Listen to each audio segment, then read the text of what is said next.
Bienvenidos a Archivos del Tiempo Podcast. Comencemos. Imaginen esto. Es diciembre de 1944. El invierno, es el más crudo en décadas y está azotando el bosque de las Ardenas. En medio de la nieve, de la niebla, la última gran ofensiva de Hitler en el oeste acaba de romper las líneas aliadas. El pánico, pues, se está extendiendo. Y en el centro de todo, como el ojo de un huracán, hay un pequeño pueblo belga con un nudo de 7 carreteras, Bastoña. Aquí, un puñado de paracaidistas y tanquistas estadounidenses se encuentran, completamente rodeados.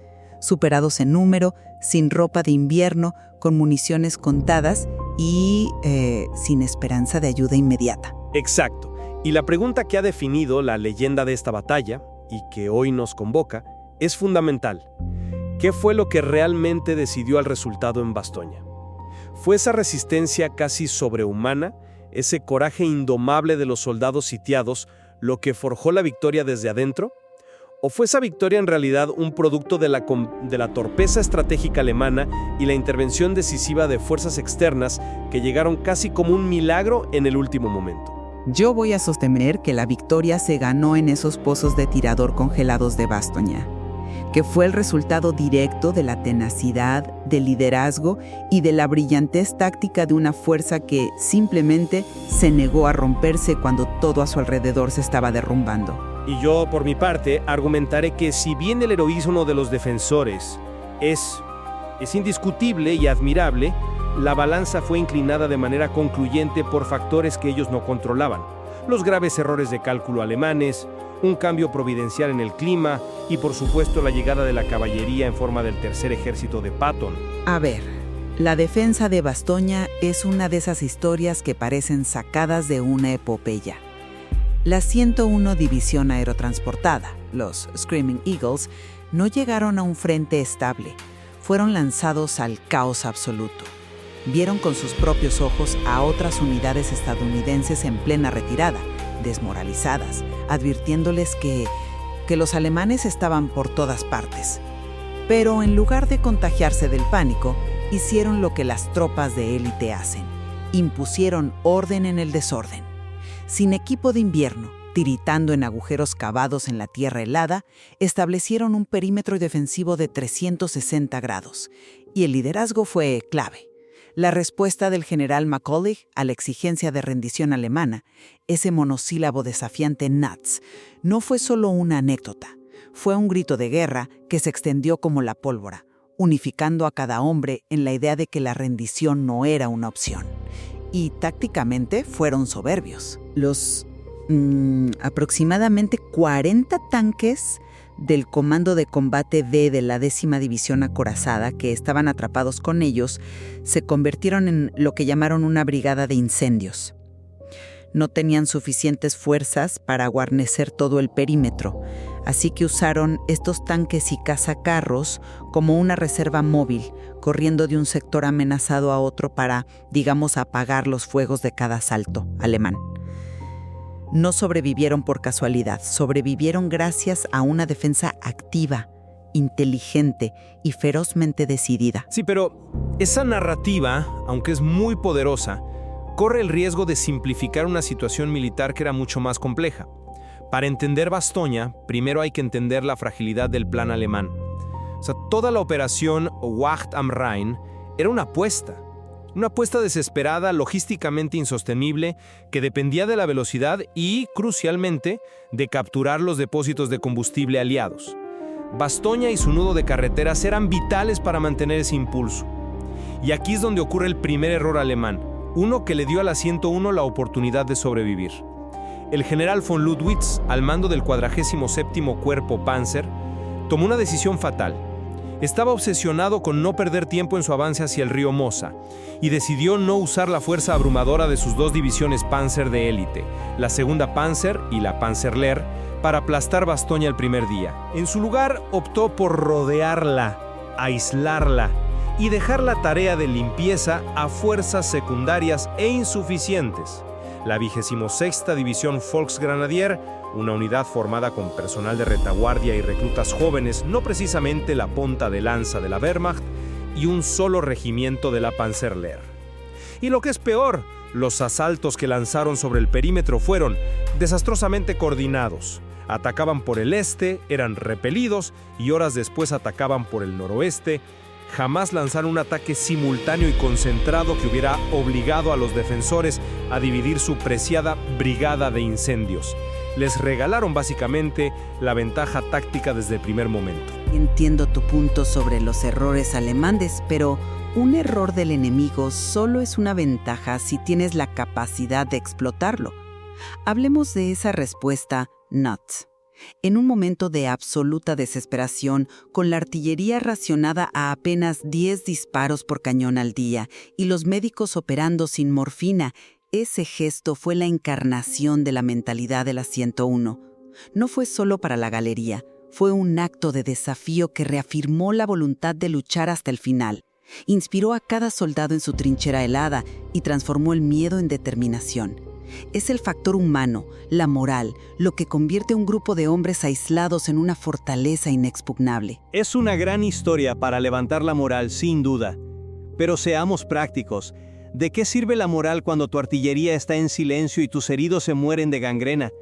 La voluntad de luchar por sí sola podría haber detenido un asalto coordinado de 2 divisiones Panzer si von Lüdwitz hubiera decidido lanzarlo. La realidad material es que sin un cambio fundamental en las circunstancias, esa moral se habría enfrentado a la aniquilación. Y ese cambio llegó de fuera, el 23 de diciembre. El cielo, que había estado cubierto por una niebla densa durante días, de repente se despejó. Sí, pero es que se despejó porque ellos aguantaron hasta ese día. No fue un regalo.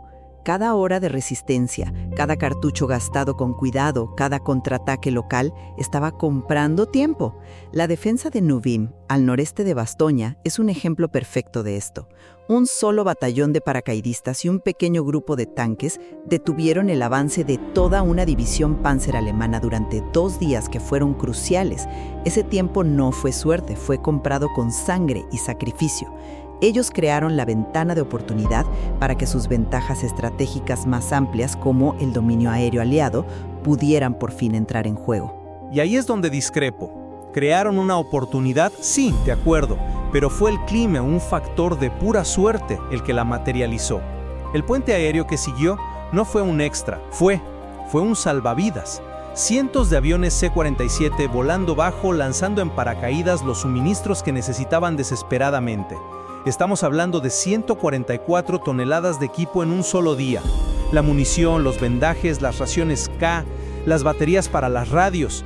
Sin ese reabastecimiento, la defensa se habría derrumbado en cuestión de horas, sin importar cuánta moral tuvieran. Fue un factor externo y meteorológico, completamente fuera del control de los defensores, el que cambió el curso del asedio. Y aún así, con los suministros llegando, la batalla en tierra no estaba ganada.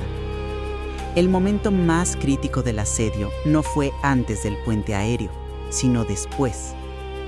El día de Navidad, el 25 de diciembre, los alemanes, frustrados y furiosos, lanzaron su asalto más coordinado y brutal. La 26 Volksgrenadier, reforzada con un grupo de combate de Panzergrenadiers y 18 tanques, atacó desde el noroeste, logrando una penetración inicial. Este era el momento de la verdad. Ahí no había ayuda externa, solo los hombres en el perímetro. Un momento. Un ataque de una división Volksgrenadier que ya estaba agotada, y un puñado de tanques. Permíteme recordarte que las verdaderas unidades de élite alemanas, las que podrían haber marcado la diferencia, la segunda Panzer y la Panzerlehr, ya estaban muy lejos, camino al Mosa. El plan alemán nunca fue dedicar su fuerza principal a reducir Bastoña, era aislarla y seguir adelante. El ataque de Navidad fue el último esfuerzo de las fuerzas secundarias que dejaron atrás. Fue valiente detenerlo, por supuesto, pero no estaban enfrentando a lo mejor de la Wehrmacht. Pero subestimas la ferocidad de ese ataque y la brillantez de la defensa. Los defensores no solo los detuvieron, los aniquilaron. Permitieron que los tanques penetraran y luego los cazaron uno por uno en una emboscada perfectamente ejecutada por los cazacarros de la 10ª acorazada y la infantería con bazucas. Destruyeron casi 400 soldados enemigos y todos los tanques que lograron entrar.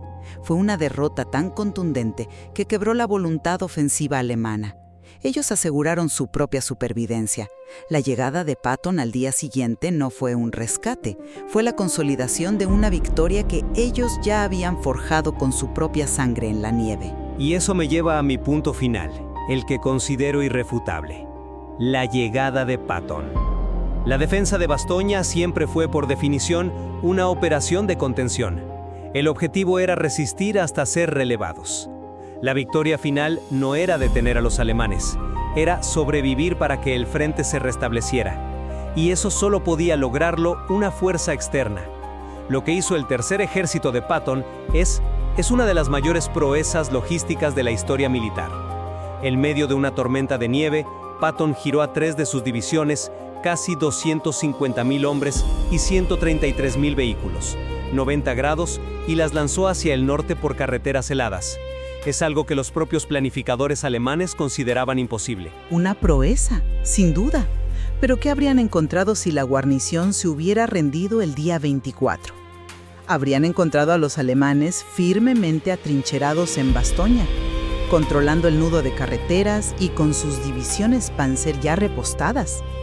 La defensa de la 101 no solo se salvó a sí misma, sino que fijó a importantes fuerzas alemanas y desbarató por completo el cronograma de toda la ofensiva. La marcha de Patton fue brillante, sí, pero marchó para apoyar a una fuerza que seguía luchando activamente y que había creado las condiciones para que ese relevo fuera exitoso. Pero la ruptura de cerco el 26 de diciembre por la 4ª División Acorazada de Patton no fue un mero apoyo. Fue la condición necesaria para la victoria. Sin ese corredor, la guarnición, incluso después de repeler el ataque de Navidad, se habría consumido lentamente. La munición se habría agotado de nuevo. Los heridos seguirían muriendo. La historia de Bastoña sin Patton habría sido una tragedia heroica, como la de la guarnición de la isla de Wake en el Pacífico, pero una tragedia al fin y al cabo.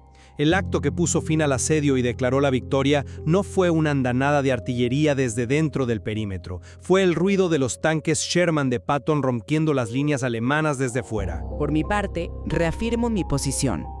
Aunque los errores alemanes crearon una oportunidad y la ayuda externa fue una contribución bienvenida y necesaria para la victoria final en la campaña, el factor definitorio en la batalla por Bastoña fue la negativa a ceder de una fuerza aislada y superada. Soportaron el frío, el hambre y el fuego enemigo. Explotaron cada error táctico del adversario con una habilidad consumada. Y en el momento más crítico, el día de Navidad, cuando su destino pendía de un hilo, repelieron el asalto decisivo con sus propios medios. Ellos crearon las condiciones para su propia supervivencia y al hacerlo, forjaron una victoria que se convirtió, con toda razón, en una de las leyendas más perdurables del ejército estadounidense. En resumen, si bien la valentía de los soldados en Bastoña es digna de la más alta admiración, yo sostengo que la balanza se inclinó decisivamente por una concatenación de factores fuera de su control. Primero, la decisión estratégica alemana de no emplear su máxima fuerza blindada desde el inicio. Segundo, la incompetencia táctica alemana en la ejecución de asaltos no coordinados. Tercero, el golpe de suerte de un cambio de tiempo que permitió un reabastecimiento aéreo vital. Y finalmente, la monumental y decisiva operación de rescate del tercer ejército de Patton. Su defensa fue heroica, sí, pero fundamentalmente dependiente de estos elementos externos para lograr la victoria. Y yo concluyo que la historia de Bastoña es, en última instancia, un testimonio del poder de la mente, de la agencia humana en medio del caos de la guerra. Demuestra que el liderazgo, la cohesión de una unidad de élite y una voluntad inquebrantable pueden convertir una situación desesperada en un punto de inflexión. Los factores externos ayudaron, claro, pero no habrían tenido una victoria que ayudara a consolidar si los hombres de la 101 y la 10ª acorazada no lo hubieran ganado primero por sí mismos. Al final, el análisis de Bastoña nos recuerda que ninguna batalla se gana por una sola causa. El coraje individual, la gran estrategia, la logística, los errores del enemigo y hasta el clima se entrelazan de formas complejas y a menudo impredecibles. La discusión sobre qué factor pesó más es justamente lo que hace de su estudio algo tan fascinante. y el material ofrece aún más profundidad para aquellos que deseen seguir explorando estas perspectivas. Cada historia que recordamos mantiene viva la memoria del mundo. Nos reencontramos muy pronto